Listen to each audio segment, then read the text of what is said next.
श्री गणेशाय नमः. संपूर्ण महाभारत मराठीमध्ये चौथी अशी गोष्ट सांगत असताना अरण्यातून वाघाची गर्जना ऐकू आली. श्रोत्यात कोणी कोणी घाबरून उठले. शौनकांनी धीर देऊन सर्वांना शांत राहण्यास सांगितले.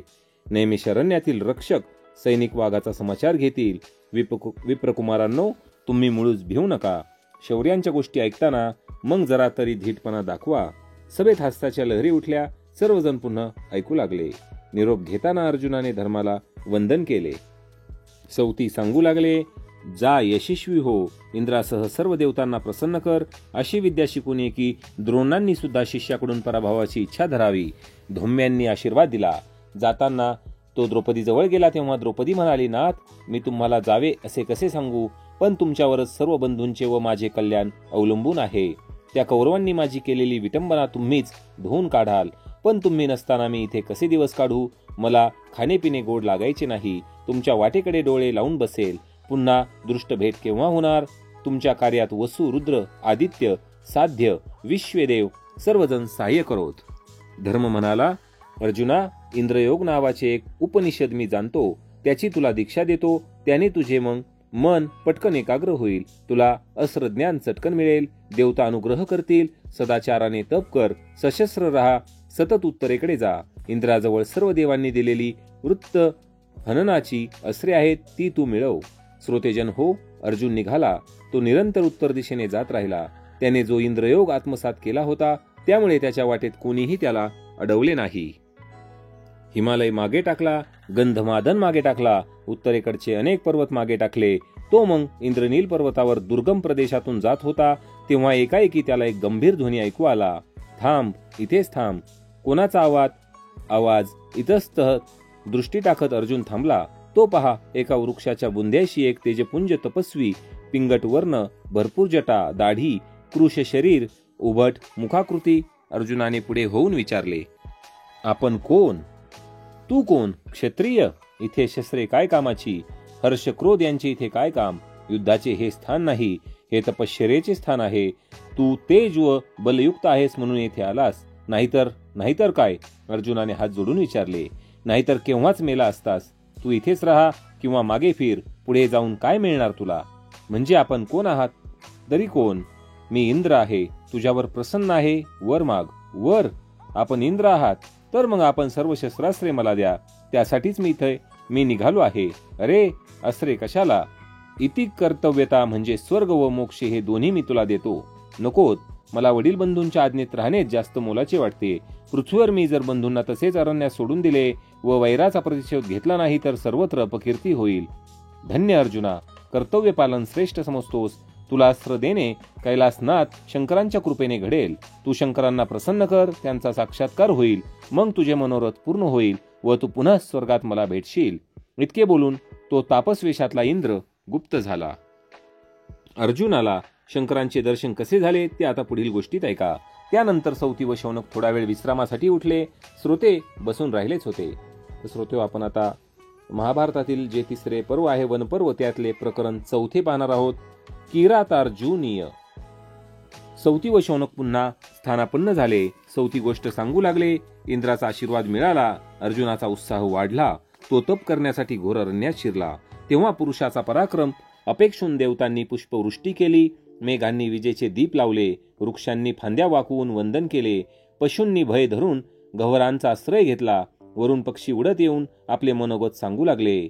नद्या फेनमिशाने हास्य करून सामोरे आल्या. वायूने अर्जुनाला शीतल स्पर्श केला. सारी सृष्टी त्याला आपलासा करू लागली. एकामागून एक दिवस जाऊ लागले. अर्जुन तप करू लागला. शरीराला आहार कमी कमी देऊ लागला. एकाग्र होऊन शंकरांचे ध्यान पूजन करू लागला. सारखा शिवध्यानात मग्न. स्थलकालाचे भान गेले. देवांना भय वाटले. तप करतोय करू दे, पण आमची सत्ता संपुष्टात नको यायला. शंकरांची आराधना करतोय ते भोळे काहीच्या काहीच देतील तर. देव गेले शंकरांकडे. महादेव, हा इंद्रपुत्र आपली आराधना करतो.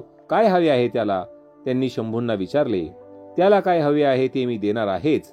तुम्ही भिवू नका, पण त्याची शक्ती परीक्षा घेईल. देव निश्चिंत झाले. नमः शिवाय नमः शिवाय जप चाललाच होता. पण हा वराह धुडगूस घालीत का बरे त्रास देत आहे? त्याच्या दंदनाटाने इथे माझे मन व्यग्र होत आहे. वराहाची धावाधाव ऐकून अर्जुन उठला.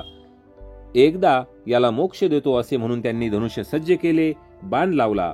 वराहा मागे धावत गेला. तो दुरून धावत्या वराहावर नेमका बाण सोडला. वराहाच्या पोटात बाण घुसला. धाड दिशी वराह पडला. अर्जुन झपाट्याने पुढे गेला.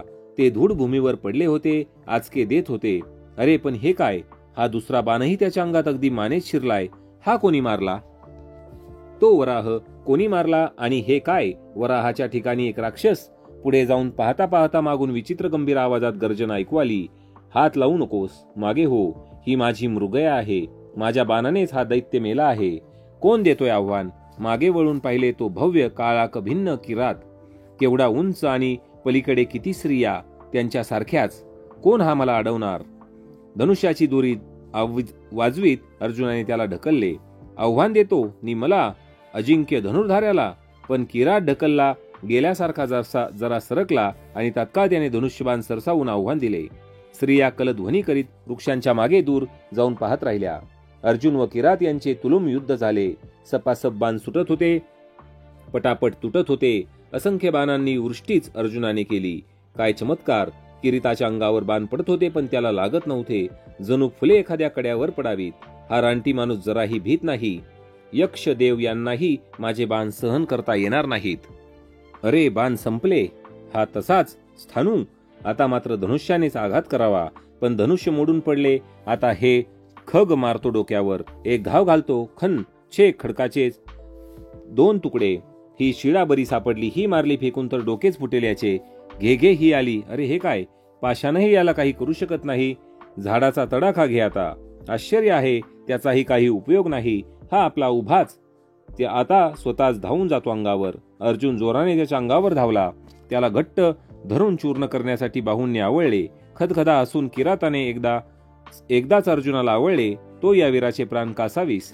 किराताजवळ अर्जुन अंगानेच टकरा देऊ लागला. शेवटी थकला. डोळ्यांसमोर अंधार आला आणि खाली पडला. शंकरांची पिंड जवळच होती. डोळे उघडले तो ती दिसली. सरकत पुढे जाऊन त्याने शंकरांच्या त्या पिंडीवर जवळचीच वन्य पुष्पे वाहिली. शंभो शंकरा प्रसन्न हो. हा किरात माझ्याशी वराहासाठी भांडतोय. मला आटोपत नाही. मी शरण आलो देवा. महादेवा, तूच सर्व शक्ती धारण करतोस. अर्जुन पुटपुटला. किराताकडे त्याने वळून पाहिले.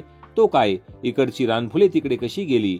किराताच्या डोक्यावर माझी पूजा याने कशी घेतली काही कळत नाही. अरे किरात अदृश्य. भगवान कैलासनाथच दिसत आहेत. अर्जुनाचे डोळे अर्जुनाने चोळून पाहिले. पुन्हा पाहिले. शंकरच उभे होते. सती शक्ती अंबा पार्वती माताही होती. अर्जुना, मी किरात नव्हे. मी प्रसन्न झालो आहे. तू मला तुझ्या शौर्याने संतुष्ट केलेस. तू माझ्याकडे नीट पहा. तुला मी ज्ञानदृष्टी देतो. तू पूर्वीचा ऋषी आहेस. तुला मी एक अस्त्र देतो. हे तात्काळ ग्रहण कर. धीर गंभीर स्वरात भगवान शंकर म्हणाले. अर्जुन पाहू लागला.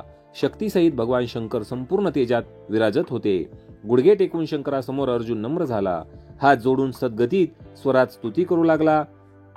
हे सर्व देवेश्वरा, हे महादेवा, नीलकंठा, त्रिलोचना, हे जटाधारा, तूच सर्वांचा प्रभू आहेस. तूच जगाचा कर्ता व संहर्ता. तू अजय कल्याणमय.